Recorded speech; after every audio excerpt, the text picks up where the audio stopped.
जसं की आपण बघतो सध्याला इंस्टाग्रामचा ट्रेंड आहे आणि इंस्टाग्रामवरती बरेच अशा रील्स येतात की कोणी मामाच्या मुलीसाठी पोलीस भरतीमध्ये जाते किंवा मामा म्हणतो की तू जर काही झाला तरच तुला मुलगी देणार. मग या रील्सकडे आकर्षित होऊन मुलं हे तयारी करायला लागतात. तर रील्सकडे आकर्षित होऊन हे स्वप्न हे साध्य करता येते का? सर मला या गोष्टीचं एक हसू येते बघितलं की, कारण तुम्ही ऑन मीडिया सांगता की मामाच्या मुलीसाठी मला पोलीस व्हायचंय, मला हत्याच्या मुलासाठी पोलीस व्हायचंय. हा एकदम फालतूपणा आहे सर.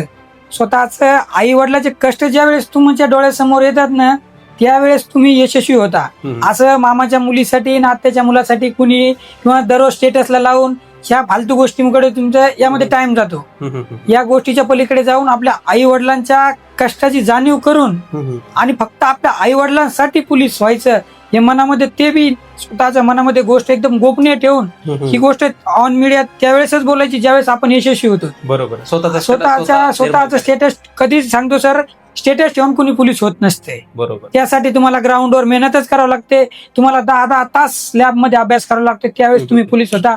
तुम्ही आत्याच्या मुलासाठी आणि मामाच्या मुलीसाठी असं ऑन मीडिया सांगून कुणी पोलीस होत नसते. हा एकदम म्हणजे असा मूर्खपणा आहे.